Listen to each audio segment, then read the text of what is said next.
Welcome to Make Peace with Food. I'm your host, Emily LaVoie, a certified eating psychology coach. I own a virtual private practice, and I work with clients all over the world, one-on-one and in group programs, to help heal their relationship with food and improve body image. Here at Make Peace with Food, we believe food is not your enemy, that eating should be fun and bring you joy and pleasure, not stress and guilt. To keep this a safe space, I will try my best to avoid mentioning numbers like calories and weight, as well as other potentially triggering content, but you know yourself best, so please avoid any episode topics that may not feel helpful to where you're at in your healing journey. This podcast is for educational and entertainment purposes. It's not a replacement for medical or mental health advice, diagnosis, or treatment, nor does it provide a client or patient relationship. Consult your own provider on any changes you're thinking about making.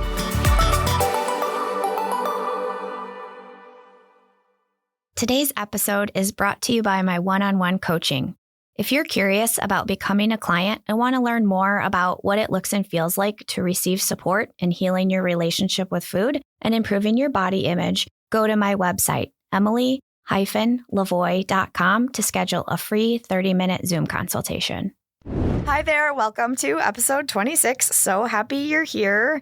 And I believe that when this episode airs, it will be the very beginning of April. So I'm going to take a moment to speak to something that I think is important and something that you're probably seeing and hearing a lot of, maybe in the media that you consume, whether that's social media or through advertisements, whatever. The concept of summer bodies, quote unquote, or like getting summer body ready or bikini body ready or beach ready. Vomit. Anyway, I just want to say this. You can have the same body in the summer that you have in the fall, in the winter, and in the spring. Your body does not need to change along with the seasons. And a gentle reminder that when we look at the large body of research on intentional weight loss, what we notice is that the biggest indicator or predictor of weight gain is intentional weight loss. So to put that into other terms, if you don't want to gain weight in the future, do not try to lose weight currently. And I know weight loss is trending right now. There's a lot of reasons for that. One of the big ones, and stay tuned for future episodes because I'll be doing an entire, if not more than one episode on the concept of GLP-1s or semaglutides or Ozempic, or, they go by so many different names now. But that's one of the major reasons that weight loss is trending currently. But you do not have to subscribe to that. You can unsubscribe to that. We don't know how this is all going to pan out long term. I have strong reasons to believe it is not going to turn out the way that the people who are pushing these products think it's going to turn out long term. And one more thing I want to say is that this is so sad to me because I feel like a lot of people don't want to improve their relationship with food. They want to be as thin as possible, no matter the cost. And in a lot of situations, being as thin as possible is and will cost people their health. So people are sacrificing their health to be as thin as possible. And it's easy to think that, once I'm as thin as possible, I will be as healthy as possible. And that is not the case. We all have different set point weights or different amounts or a different range. So kind of a little window. It typically fluctuates for most people between 10 and 20 pounds, where your body feels comfortable and your body feels healthiest storing different amounts of fat. Some people's bodies feel healthier having a little bit more fat stored. Other people's bodies feel healthier having a little bit less fat stored. This has nothing to do, this amount of fat that your body wants to store, it has nothing to do with your value or your worth as a human. And a reminder, and I promise I'm going to get into the episode, is that you can be healthy at any size. It's more about the behaviors that you engage in on a regular basis than just about your weight in and of itself. So people can be healthy in large bodies. People can be healthy in small bodies. People can be unhealthy in large bodies. People can be unhealthy in small bodies. If you're going to focus on something, focus on continuous engagement of health promoting behaviors, such as eating a large variety of foods, some of which are nutrient dense, moving your body in a way that you enjoy, prioritizing getting quality sleep, managing stress. All of those things help with health, regardless of your body size. Okay, episode 26. I think that I'm going to end up calling this episode something along the lines of 3 things you can start doing today to improve your relationship with food. So if you want to hear more about the 3 things that you can literally adopt and start putting into practice immediately so that your relationship with food can start improving and becoming more of a positive thing, then go ahead and give this episode a listen. Number 1, this is so important. This had a huge impact on my relationship with food. Looking back, this ended up having a way bigger impact on my relationship with food than I ever could have imagined. Number 1, diversify your social media feed. And I'm going to go a couple different directions with this, so stick with me. Diversifying your social media feed means that you see a large variety of different body types in your social media feed regularly. It is really common for people to have the type of body that they desire someday in the future in their social media feed. It's really common for people's social media feed to kind of be chock full with their dream body, whether that's a body that is incredibly thin or incredibly muscular or incredibly strong looking. Not only do we need to see different body types, so bodies of all size, shapes, and weights in our social media feed, it's also really helpful to see bodies with different skin colors, different hair textures, different hair colors, just bodies that truly exist in the real world. And what I mean by that is it's something like 5 to 10% of naturally occurring bodies in the world fit into like this body that we commonly see in the media, which is small. In real life, small bodies don't exist very regularly. So I think it's something along the lines of, and you all know that I despise the stupid BMI. I think it should be canceled. I think it's so harmful. I think it's very dangerous. It's based on outdated concepts. It's not even really based on science. That's why I didn't say it's based on science. I did that intentionally. But if we look at the percentages of people in the world who would be categorized into 2 higher categories of the BMI, they both start with O words, which I typically try not to use because I don't agree with them and I find them very stigmatizing.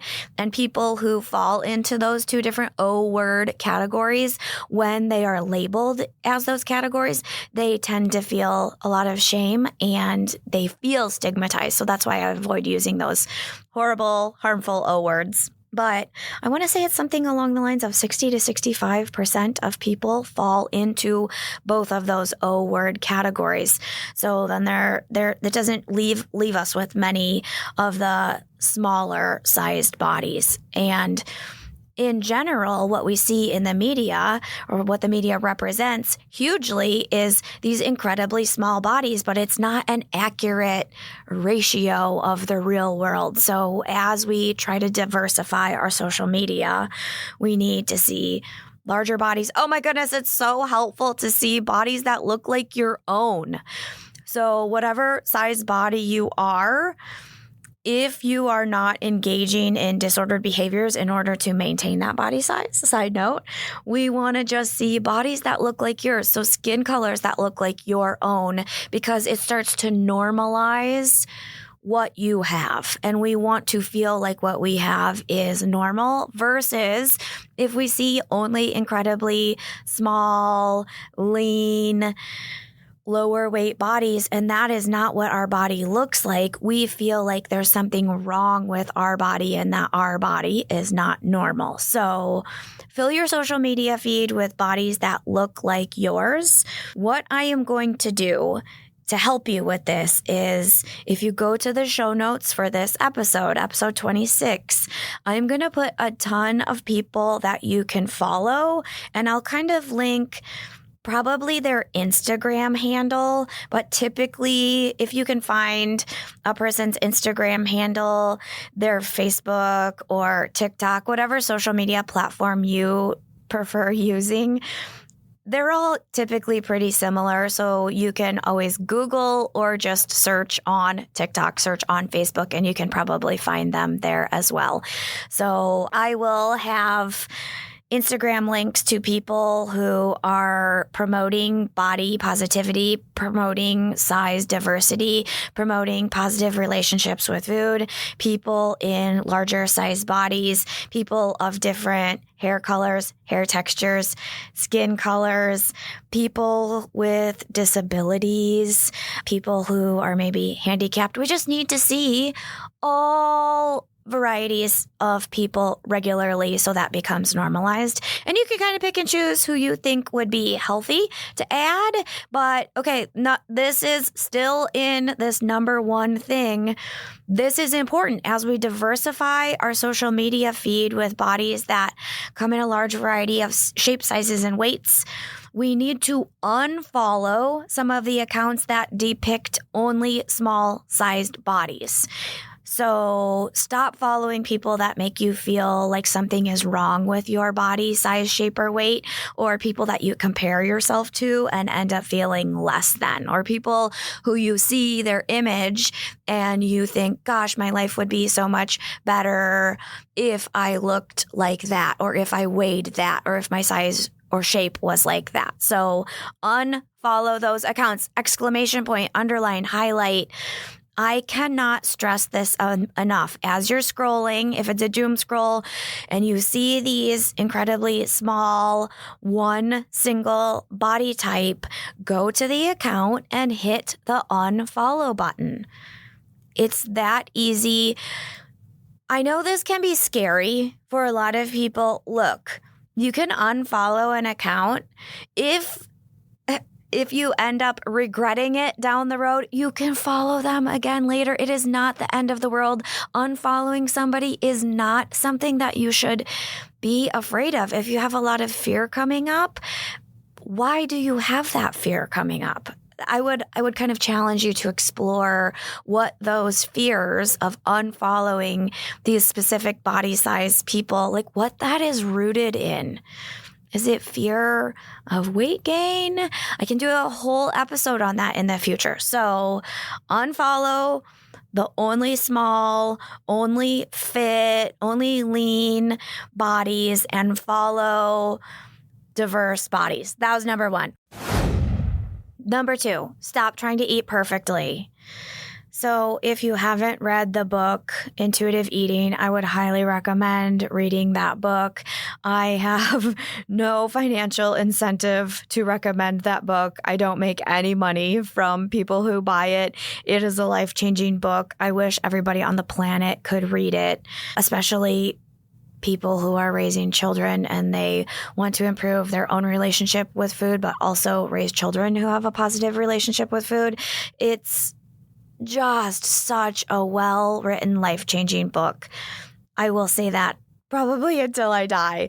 But in the book, Intuitive Eating, there's a concept throughout the book that's called full unconditional permission to eat.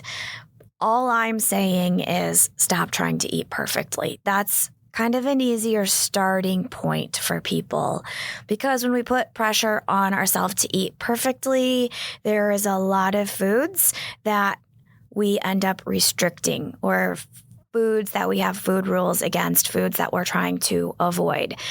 In diet culture, a lot of times these foods that end up getting restricted or being labeled as off-limits foods are things that are carbohydrates, things that contain sugar, or I like to call them fun foods or play foods. That's less morally charged.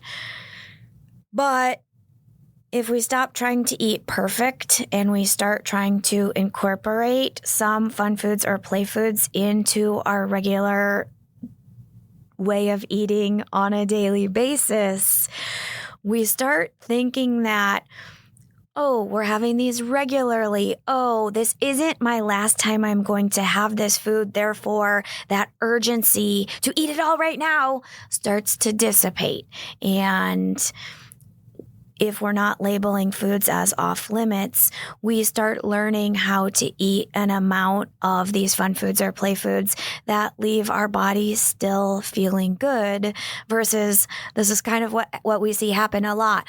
When a person has a food that they do not allow themselves to eat, what happens is they avoid the food for a while until they run out of willpower. And then when they end up quote unquote breaking or quote unquote falling off the wagon, they binge on this food, or they eat an amount of this fun food or play food that leaves them feeling really uncomfortable, or, bad tummy, bad digestion. They ate an amount of these fun foods or play foods that leaves them feeling uncomfortably full.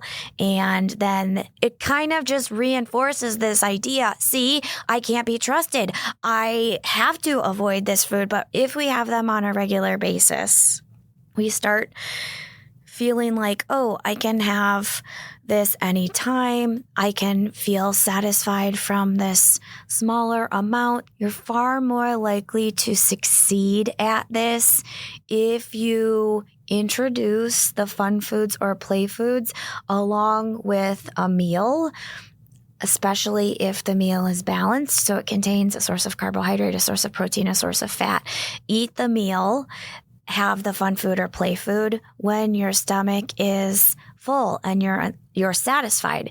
If you try doing this when you are experiencing physical hunger and you only turn to a fun food or a play food, not a balanced meal that contains some nutrient-dense foods, I'm going to use cookies as an example. If I am experiencing physical hunger, and it has been quite a while since I have last eaten a meal, it is going to take me a lot of cookies to fill up and feel physical fullness. So if we try to eat cookies along with a balanced meal, we're going to be far more likely to eat an amount of cookies that leaves us feeling good, which is maybe 3 or 4, depending on the size, right? Versus if we don't have the meal and we're hungry, it might take, who knows, 5, 10, 20 cookies to feel physically full and satisfied. You won't be full for very long if you eat a meal that consists of entirely cookies. So I'm just trying to set you up for success. I hope you are picking up what I'm putting down and understanding what I'm saying. As you start trying to adopt this practice of no longer putting pressure on yourself to eat perfectly, it really helped me on my journey to improving my relationship with food. If I constantly reminded myself, kind of had this internal dialogue in my head that was saying, Emily, remember, this isn't your last time you're ever going to eat. This isn't your last meal. You don't have to get it perfect. I have thousands and thousands, if not tens of thousands, more chances in my lifetime to eat. So I don't have to put pressure on myself to get it so perfect. And this is just one meal out of tens of thousands of more meals. It's not super important. Stop with the pressure of perfectionism.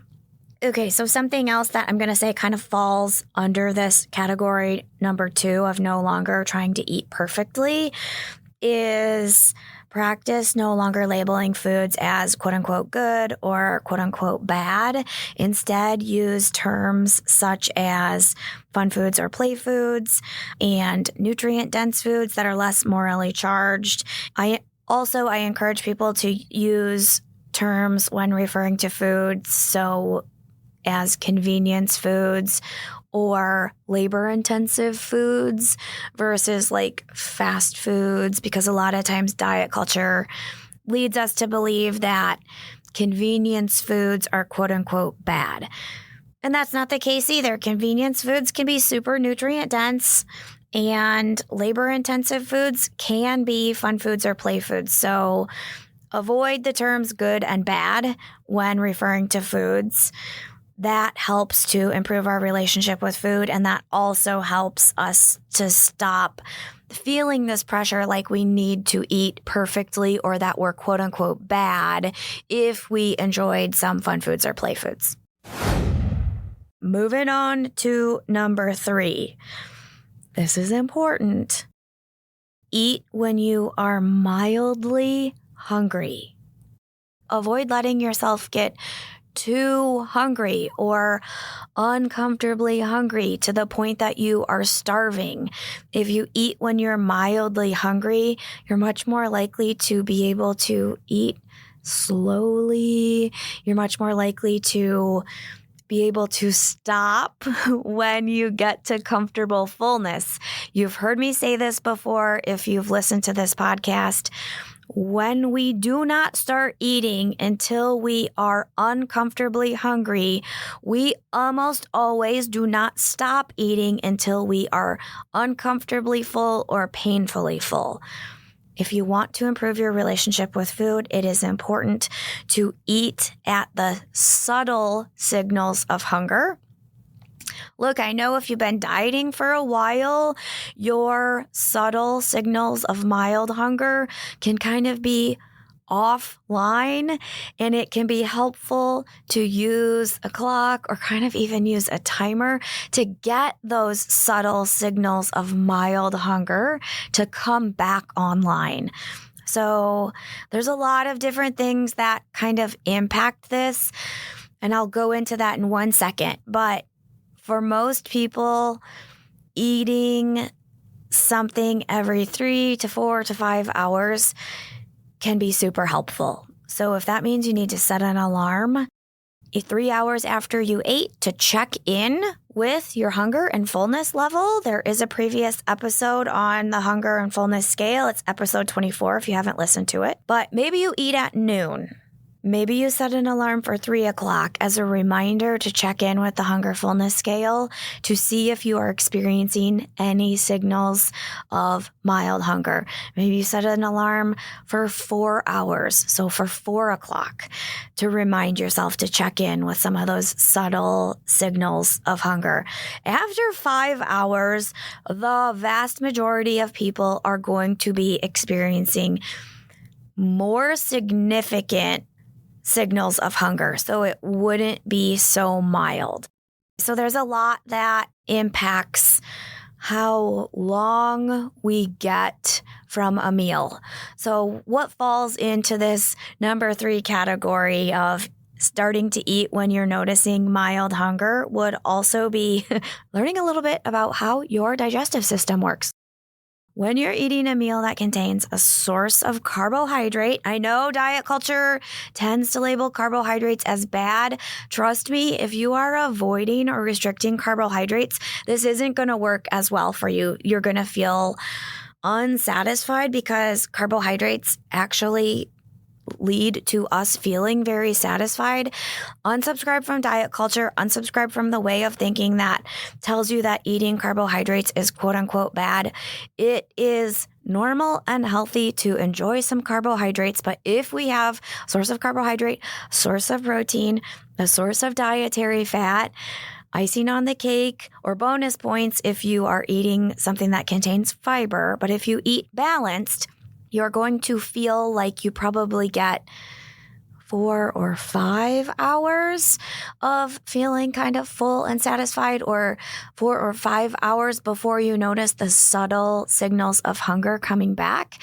If you happened to have a meal that didn't contain much fiber, or a meal that didn't contain protein, or a meal that didn't contain any source of carbohydrate or fat, you're going to notice that you might only get 2 or 3 or even less hours in between when you start to notice these subtle signals of hunger coming back.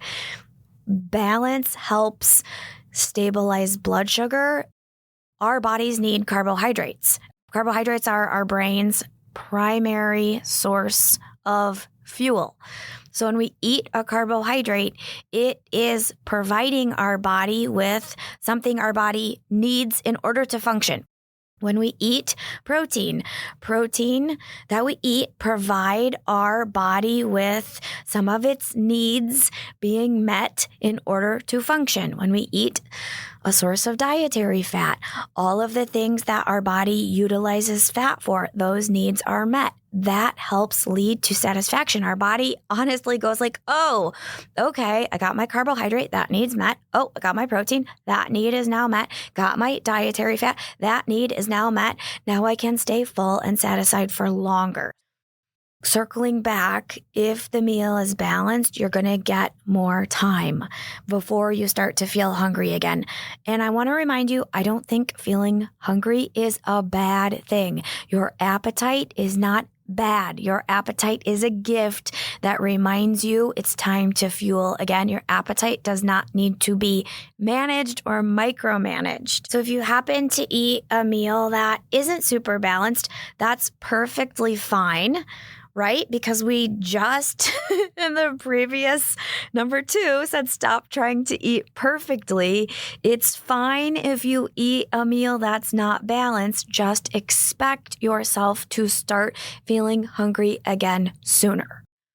You might only get an hour or 2 if your meal is unbalanced. Hopefully, you can have a snack again. Hopefully, you can have another meal again sooner. There are other things that impact when we are going to start to feel these mild or subtle signals of hunger coming on. Some of that actually has to do with the weather and the humidity and what temperature it is outside.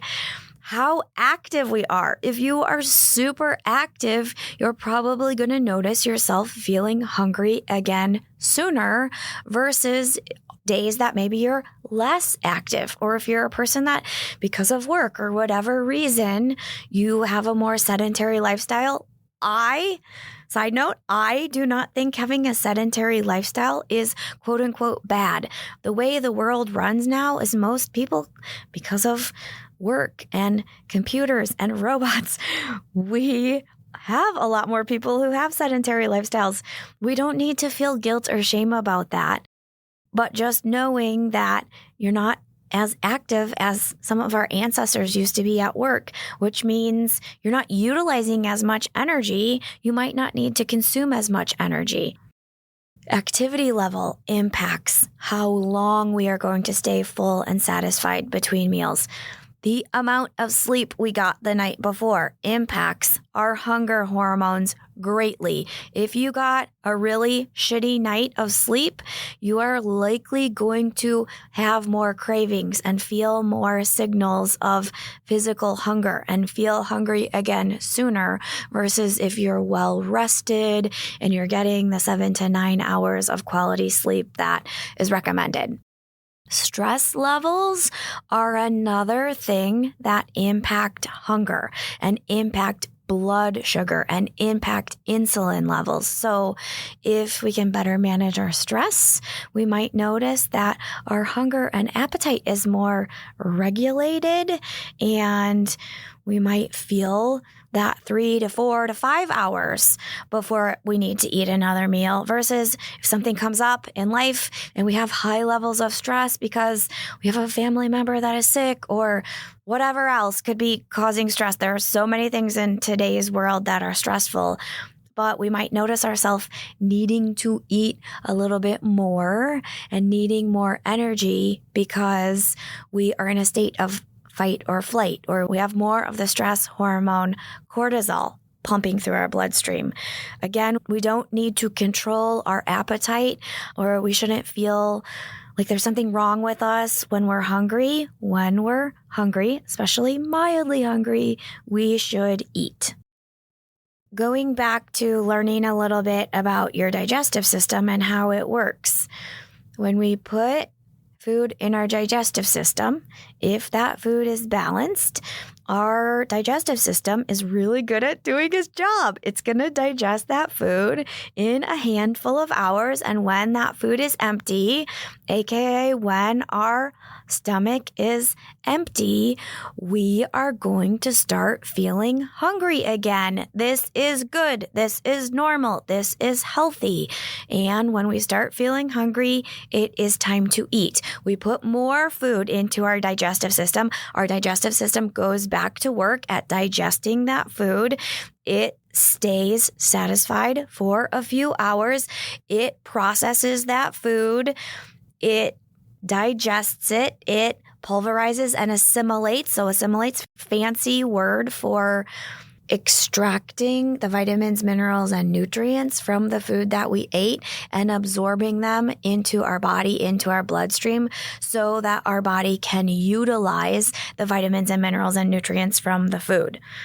That happens on a very cyclical basis. So we cycle, and typically that means 3 to 4 meals a day, along with some snacks in between. So 3 meals, 2 or 3 snacks, 4 meals, 2 or 3 snacks.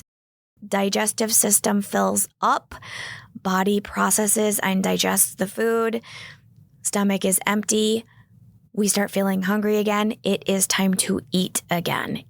Eating is not bad. Food is not our enemy. To review, 3 things you can do to start improving your relationship with food today. Number 1, diversify your social media feed so that you see bodies of all shapes, sizes, and weights regularly in your social media feed, and all different body sizes start to become normalized. Number 2, stop putting pressure on yourself to eat perfectly all of the time. Remind yourself that this is not your last meal. It doesn't need to be perfect. You will get thousands and thousands of more chances to eat.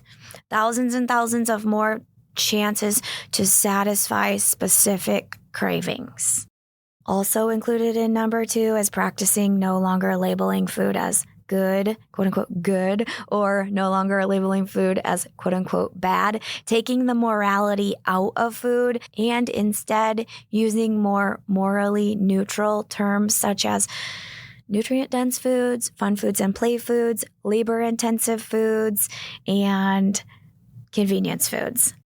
And then lastly, number 3 was start eating when you notice your body feeling mildly hungry and avoiding waiting until you're experiencing painful, ravenous hunger, because that just leads us to feeling out of control around food. If we start when we are mildly hungry, we feel much more sane and in control around food. If we are painfully hungry, ravenous, you are going to feel crazy around food. You are going to feel out of control around food, and you're likely going to eat until the point of uncomfortable or painful fullness.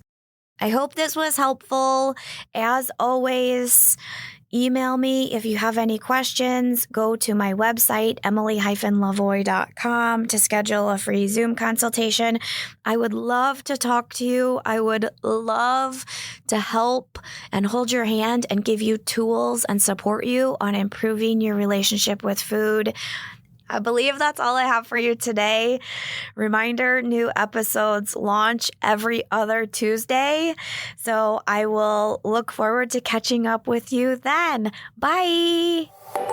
That's the show. Thanks so much for listening. If you enjoyed it, I'd be so grateful if you take a minute to follow or subscribe to the podcast and leave a rating and review on Apple, Spotify, or whatever podcast platform you're listening on. It helps others to find the podcast and continue spreading this important information to more people who need to hear it. This podcast is made possible by paid supporters at patreon.com/makepeacewithfood. They're truly what keep this show going so that I can pay my assistant, editor, producer, and allow me to keep sharing all of this content and doing this important and needed work with you all. Go to patreon.com/makepeacewithfood to sign up for as little as $3 per month. Make Peace with Food is hosted by me, Emily LaVoie. It's produced and edited by Jake Lamore at Pathfinder. Thank you so much for your support.